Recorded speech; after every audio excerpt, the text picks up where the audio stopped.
It was late evening when my phone rang, and I was surprised to hear my 87-year-old mother say, "Can you come pick me up and take me home?" I asked, "Where are you?" And she said, "I don't know." You need to know that my mother had not been out of the house after dark in at least a decade. She had given up driving years ago. I didn't know anyone who would just leave her somewhere. And most importantly, I was in California and she was 3,000 miles away on the East Coast. I asked, "Do you see a piano?" Hesitantly, she said, "Yes." Whew. I realized she was in her house where she had lived for 60 years. I asked, "Can you see a door beyond the piano?" She said, "Yes." So I said, "Look, I'm going to hold on while you walk to the door, look in there, see if you see a bed and a bathroom, and then come back and tell me. I'll hold on." She came back and she said, "Yes, I see them." I said, "I know where you are. I can't pick you up right now, but you're in a very nice, safe place. The bathroom is clean, the bed is clean, you can lie down, pull up the covers, and go to sleep. Nobody will bother you, and in the morning, the caregiver will be there to help you get up." Mom's Alzheimer's disease was not the usual short-term memory loss. She could remember everything, but she had confusion around time and place. Mom did have caregivers 24 hours a day, but when the bill reached $10,000 a month, it was clear that the more cost-effective way to spend her dwindling savings was to move her to a memory care community.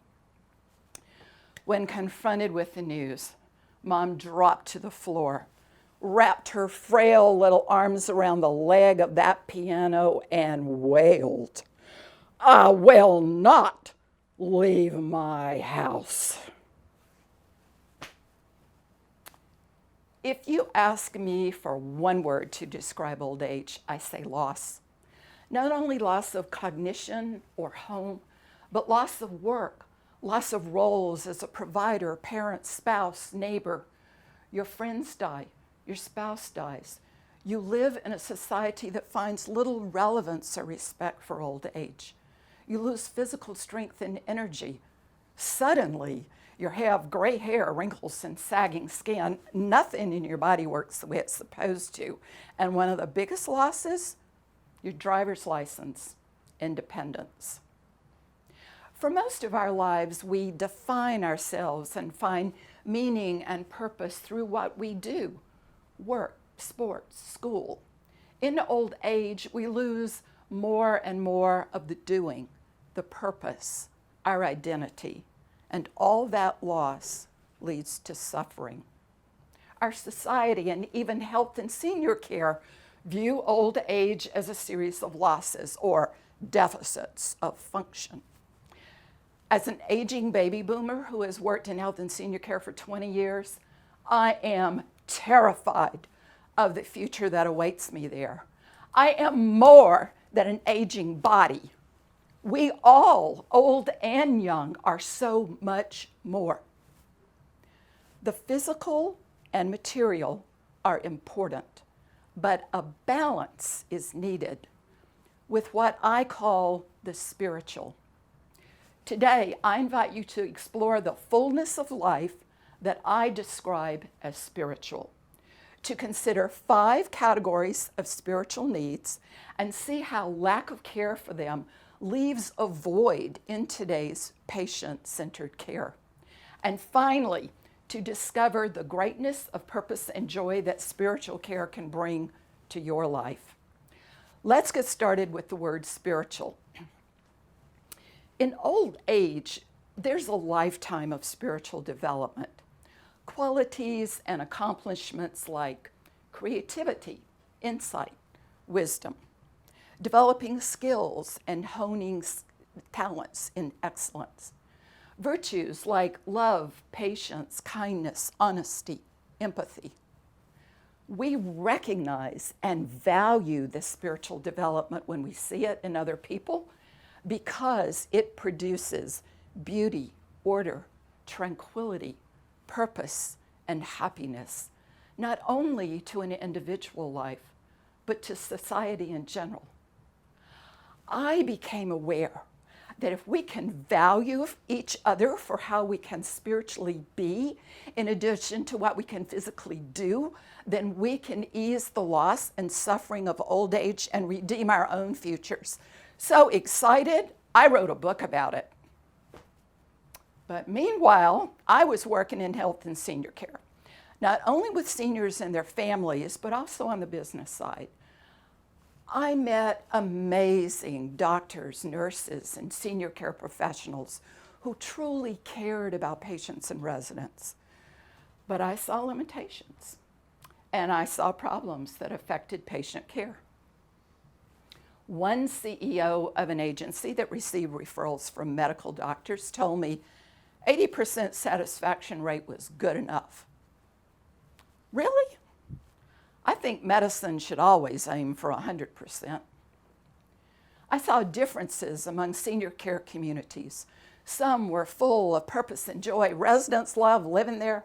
Employees loved working there.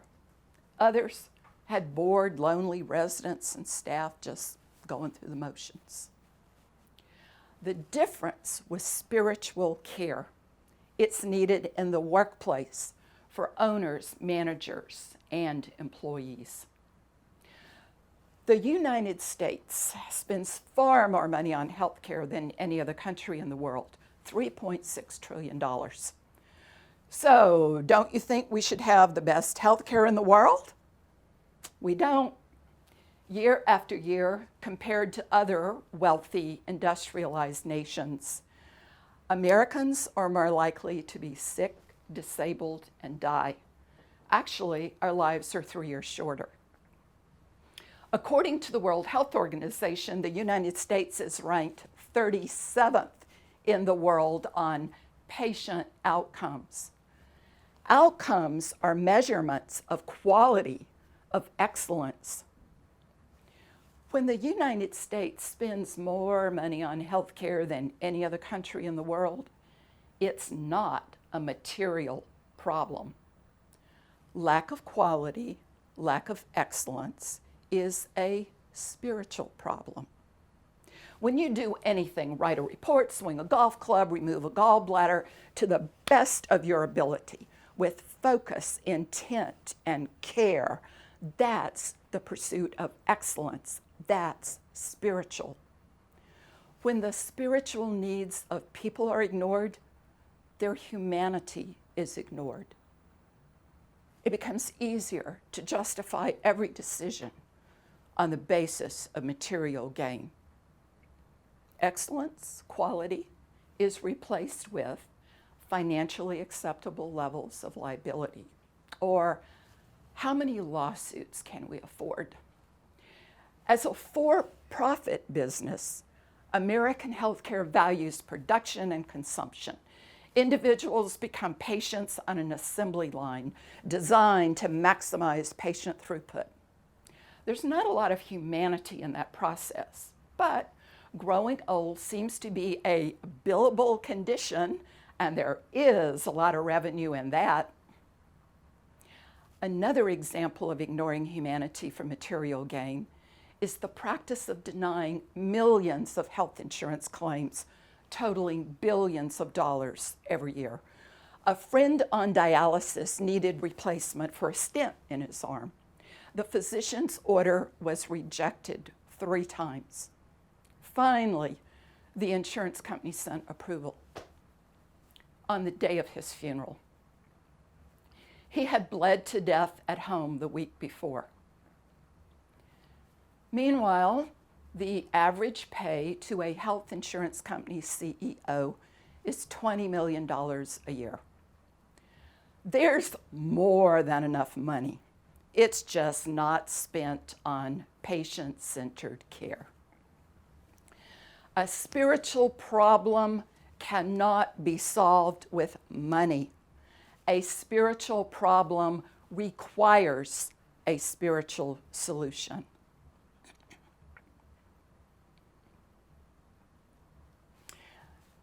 In her early 80s, My Aunt Ethel lived alone on a farm in a southern state, gardening, running a successful catering business, and enjoying an active social life. She announced to the family that she wanted to move into the local skilled nursing facility where she had been visiting so many friends because there were so many interesting things to do and lots of visitors.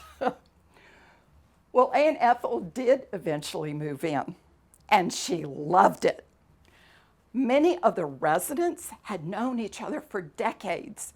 Their families knew the families of staff members, and the same family had owned the skilled nursing facility and hospital for 3 generations. All the churches for miles around sent volunteers. Sunday school teachers, pastors, choir groups, even flowers. Locally grown fresh vegetables were enjoyed at mealtime. The activity director baked from scratch cakes, pies, and cookies, and between bites, residents evaluated recipes. She churned butter, and residents reminisced about milking cows and caring for livestock. Everyone went outside to watch a hog barbecued on an open-air spit. Banter over the best sauce for ribs filled the air, along with that delicious, distinctive aroma. I was there. The skilled nursing facility wasn't perfect, and the care wasn't perfect, but the residents and the staff and the owners were thriving in a community where mutual respect and mutual dependence pervaded their daily lives. They truly cared about each other. There was a waiting list of older adults who wanted to move in. Employees were fairly paid, received generous benefits, and staff vacancies were immediately filled with the most qualified nurses.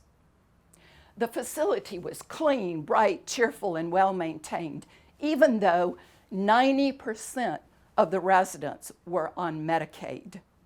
Nothing was worn or needed paint or repair.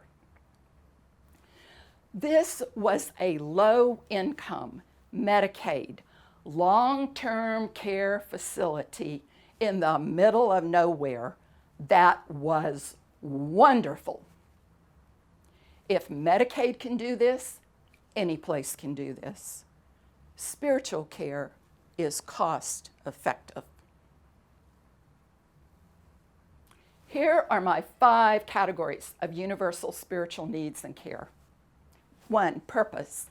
How powerful is the search for purpose? What contribution do you want to make to the world? What gets you out of bed in the morning when your joints hurt, you think no one really needs you, you need glasses to see, hearing aids to hear, and your energy's gone after getting dressed? In a senior care community, a frail little lady sat in a wheelchair by the front door every morning and afternoon, beaming and calling out a friendly hello to all who entered. Occasionally, a visitor would take time to sit and talk for a few minutes to make a heart-to-heart connection. And upon leaving, the little lady would take their hands in hers and say, "I'm old, blind, sitting in this wheelchair. I can't do much, but I can pray for you." Purpose. Category 2, social cohesion, unity. The secret of success of Aunt Ethel's senior care community was the love, care, and concern that each person had for the other. Those virtues created unity, trust, a sense of wholeness for every member of the group. Science has proven that everything on the planet is interconnected. We accept this physical oneness, but spiritually, we don't always see ourselves in others or them in us. This lack of connection is negatively affecting our health. For example, the respected Rosetto study in Northern California showed people living in a close-knit community with social support and cohesion have half the heart attacks of people in the region and half the heart attacks of all Americans. A successful community is one where every individual acts with concern for the well-being of all members. That equity evolves to justice and then to unity. Category 3, spiritual safety. Think of a time when you felt emotionally vulnerable. How did you feel? Vulnerability, dependence, isolation are real for older adults with physical and mental decline. Like my lost mother phoning for the ride home, or clinging to the piano leg, terrified of losing her home. Questions like, who will take care of my wife when I die? I've left my home and live with strangers. Will I like them? Will they like me? Will they take care of me? I was inspired by a nun who got into bed with a hospice patient, cradling her in her arms and promising her she would not die alone. When expectations for quality care are met, trust emerges. Faith in the community emerges. Optimism and loyalty of both residents and staff appear. Category 4, connection to the divine. Have you wrestled with a difficult problem and suddenly, when you weren't even thinking about it, the solution pops into your mind or comes to you in a dream? Have you lost track of time and place in a bliss of creativity? Has a chance meeting or perfect timing changed your life? These examples of inspiration, creativity, and synchronicity are spiritual powers. It's where we reconcile the tension between ourself and a greater good, where we find meaning for the losses in our lives, and in understanding and acceptance, the end of suffering. Spiritual power can be stronger than physical power. Just ask any hospice nurse who's watched a dying parent linger, waiting for a favorite child. Category 5, spiritual air, food, and water. Well, just as our physical body needs air, food, and water to live and grow, so does our spirit. For example, prayer and meditation are spiritual air that can relieve despair, anxiety, and stress. Scripture, poetry, inspiring stories are spiritual food that provide hope, comfort, and courage.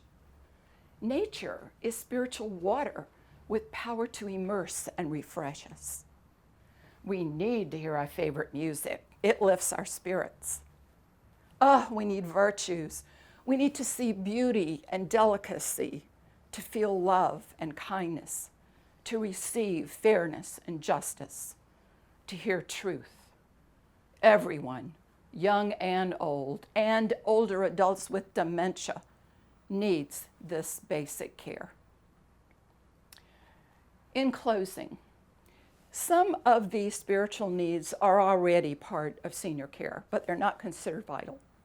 They're not written down and measured in a spiritual care plan, not reimbursed by insurance or Medicare.